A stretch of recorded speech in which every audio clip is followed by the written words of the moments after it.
नमस्कार दोस्तों, मैं हूँ राजेंद्र तिवारी और आप देख रहे हैं ज्योतिष मंत्र। जैसे कि आप सभी जानते हैं कि आने वाले कुछ दिनों में यानी 4-6 दिन में नया वर्ष शुरू होने वाला है और जैसे ही नव वर्ष आने वाला होता है हम सभी लोगों के मन में एक जिज्ञासा होती है कि आने वाला वर्ष जो है हमारे लिए कैसा रहेगा, हमारे लिए क्या नया उसमें मिलने वाला है, क्या हमें प्रॉब्लम आने वाली है। इन सभी चीज़ों की चिंता या कह सकते हैं इन सभी चीज़ों को जानने की जिज्ञासा हमारे अंदर उत्पन्न हो जाती है। तो इसी बात को ध्यान में रखते हुए मैं इस वीडियो के माध्यम से आपको बताने वाला हूँ कि आपका राशिफल यानी वार्षिक भविष्यफल या कह सकते हैं वार्षिक राशिफल किस प्रकार से होगा। उस राशिफल में आपको सभी बातों की जानकारी हम देने वाले हैं।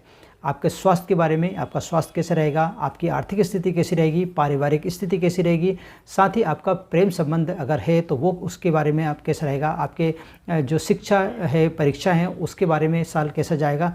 इन सभी और कुछ उपाय भी आपको बताने वाले हैं। इस सभी बिंदुओं पर हम पूरे 12 वीडियो में चर्चा करने वाले हैं। तो अगर आप भी जानना चाहते हैं कि आपका वार्षिक राशिफल कैसा है तो आप इस वीडियो को अंत तक जरूर देखिए। अगर वीडियो पसंद आए तो इसे लाइक और शेयर कीजिए और हमारे चैनल को सब्सक्राइब करना ना भूलें। तो चलिए शुरू करते हैं। तो इस वीडियो में हम बात करने वाले हैं राशि चक्र की नवी राशि धनु राशि के बारे में कि धनु राशि वाले लोग जो हैं उनका जो वर्ष है वो किस प्रकार से बीतेगा। तो सबसे पहले हम बात करते हैं धनु राशि वाले लोगों का स्वभाव कि धनु राशि वाले लोग किस स्वभाव के होते हैं या किस प्रकार के लोग होते हैं। तो धनु राशि के लोग बहुत अच्छे और हंसमुख स्वभाव के होते हैं। ये लोग अपने प्रभावी, असाधारण और आध्यात्मिक प्रवृत्ति से किसी को भी अपनी तरफ आकर्षित कर लेते हैं। इस राशि में जन्मे लोग महत्वाकांक्षी और दूसरों के लिए प्रेरणादायक होते हैं। ये पूरे उत्साह और साहस के साथ अपने काम को अंजाम देते हैं। इस राशि के लोग बातों से ज़्यादा काम करके दिखाने में भरोसा करते हैं। अपनी ईमानदारी और वफादारी से ये लोग खूब मान सम्मान कमाते हैं। चलिए हम बात कर लेते हैं कि धनु राशि वाले लोगों का जो करियर किस प्रकार से रहेगा, उनका व्यवसाय, उनका काम धंधा किस प्रकार से इस साल रहने वाला है, ये अब हम जान लेते हैं। तो कार्य व्यवसाय की दृष्टि से वर्ष का आरंभ सामान्य रहेगा। आपके कार्य क्षेत्र में उतार चढ़ाव की स्थिति बनी रहेगी।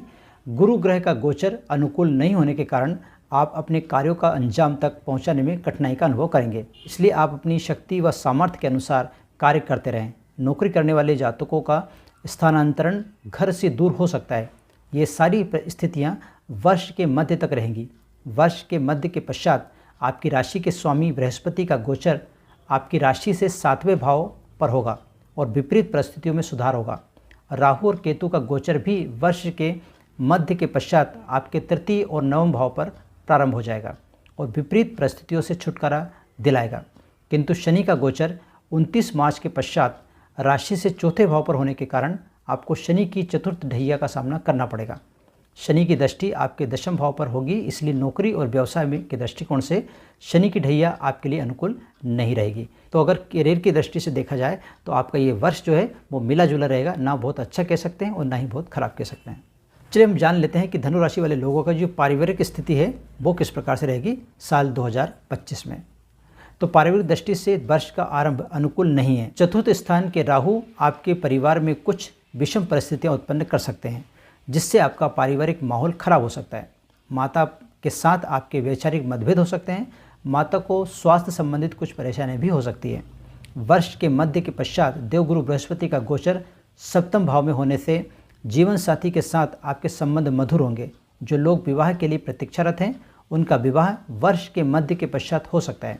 29 मार्च के पश्चात शनि का प्रभाव आपके चतुर्थ भाव पर होगा, इसलिए मार्च से मई तक का कालखंड आपके पारिवारिक जीवन के लिए विशेष रूप से अच्छा नहीं रहेगा। इस कालखंड में धैर्य बनाए रखें, कोई विवाद की स्थिति न बनाएं।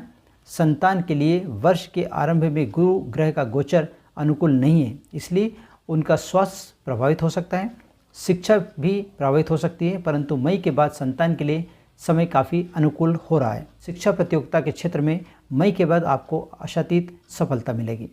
तो चलिए हम जान लेते हैं कि धनु राशि वाले लोगों का स्वास्थ्य इस वर्ष कैसा रहने वाला है। पूरे साल स्वास्थ्य के दृष्टिकोण से ये वर्ष कैसा रहने वाला है धनु राशि वाले लोगों के लिए। तो स्वास्थ्य की दृष्टि से वर्ष का आरंभ उत्तम नहीं रहेगा। 6ठे स्थान का गुरु पिछले कुछ समय से छोटी मोटी बीमारियों से आपको प्रभावित कर रहे हैं। ऐसे में स्वास्थ्य का ख्याल रखना आपके लिए ज़रूरी होगा। यदि पहले से कोई लंबी बीमारी से ग्रसित हैं तो परहेज बनाकर आपको चलना पड़ेगा। वर्ष के मध्य के पश्चात देवगुरु बृहस्पति का गोचर आपकी राशि से 7वें भाव पर होगा और उनकी दृष्टि प्रभाव आपकी राशि पर पड़ेगा। इससे स्वास्थ्य की स्थितियों में सुधार होगा। आप मानसिक और शारीरिक रूप से प्रसन्नता का अनुभव भी करेंगे, किंतु शनि की ढैया 29 मार्च के पश्चात प्रारंभ हो जाएगी, इसलिए मानसिक रूप से कुछ समस्या बनी रहेगी। इनका समाधान धैर्यपूर्वक ही निकालें, जिससे आपका स्वास्थ्य इस वर्ष प्रभावित ना हो। यानी कि कह सकते हैं कि अगर आप अपनी मानसिक स्थिति पे संतुलन बनाए रखा, आपने अपने दिमाग को स्थिर रखा, तो किसी प्रकार की कोई प्रॉब्लम नहीं होने वाली। लेकिन अगर आपने ये नहीं किया तो आपको दिक्कत हो सकती है। तो अब जान लेते हैं धनु राशि वाले लोगों का आर्थिक स्थिति किस प्रकार से रहेगी। साल भर जो चलेगा वो आर्थिक दृष्टिकोण से किस प्रकार से होने वाला है धनु राशि वाले लोगों के लिए। तो वर्ष के आरंभ में व्यापारिक अनुकूलता नहीं होने के कारण आर्थिक स्थिति बहुत अच्छी नहीं रहने वाली है। मई के बाद एकादश स्थान पर गुरु ग्रह के दृष्टि प्रभाव से धनागम में वृद्धि होगी। आप बचत कर आर्थिक स्थिति को सुधारने में सफल रहेंगे। पैतृक संपत्ति से भी कुछ लाभ की संभावना इस वर्ष बनी रहेगी और आर्थिक रूप से आपको इससे लाभ भी होगा।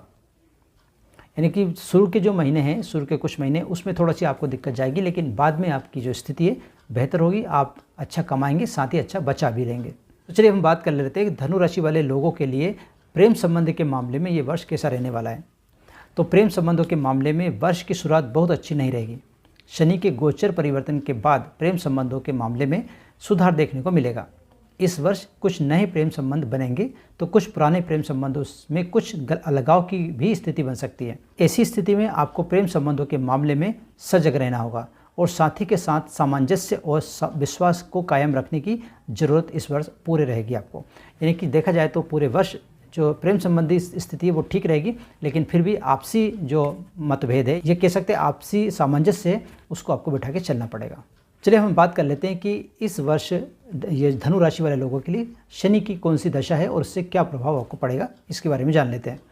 इस वर्ष 29 मार्च के पश्चात शनि का गोचर आपकी राशि से चतुर्थ भाव पर होगा, इसलिए शनि की ढैया की शुरुआत इस वर्ष हो जाएगी। राशि से चतुर्थ भाव पर शनि की ढैया पारिवारिक मामलों में कुछ मानसिक कष्ट की अनुभूति कराती है। माता के स्वास्थ्य का विशेष ध्यान आपको रखना होगा। माता के साथ वैचारिक विचारों का तालमेल आपको सही रखना होगा, तभी शनि का गोचर आपके लिए लाभदायक सिद्ध होगा। यानी आप चाहते हैं कि शनि आपको परेशान ना करें, तो माता के प्रति आपको अच्छा व्यवहार रखना पड़ेगा, उनकी बातें आपको सुननी पड़ेगी, उनके विचारों से अपने विचारों को सामंजस्य बिठाना पड़ेगा। चलिए, तो इस प्रकार की परेशानी से अगर आप बचना चाहते हैं तो कुछ उपाय मैं आपको बता रहा हूँ, वो उपाय आपको जरूर कर लेना चाहिए। उपाय क्या है, चलिए वो जान लेते हैं। वर्ष की शुरुआत भगवान विष्णु के मंदिर में दर्शन पूजा के साथ करें। शनिवार के दिन शाम को सरसों के तेल का दीपक पीपल के वृक्ष के नीचे जलाएं। पीले फल व पीली वस्तु का दान करें अथवा गाय को खिलाएं। तो ये कुछ छोटे से उपाय हैं। अगर आप साल भर में से इनमें से कोई सा भी उपाय करते हैं तो आपको जरूर लाभ होगा। तो अभी आपने इस वीडियो में धनु राशि के बारे में जाना कि धनु राशि के लोग का ये साल जो है वो किस प्रकार से बीतेगा। अगर आप बाकी राशियों के बारे में जानना चाहते हैं तो उन राशियों के वीडियो का लिंक इस वीडियो के डिस्क्रिप्शन बॉक्स में आपको मिल जाएगा, वहाँ से आप बाकी राशियों के बारे में भी जान सकते हैं। आशा करता हूँ कि आपको ये वीडियो अच्छा लगा होगा। अगर ये वीडियो अच्छा लगा तो प्लीज़ लाइक कीजिए, शेयर कीजिए और हमारे चैनल को सब्सक्राइब करना ना भूलें। आज के लिए बस इतना ही, मिलते हैं नए विषय के साथ। तब तक आप ये खुश और मुझे दिया गया। जय हिंद।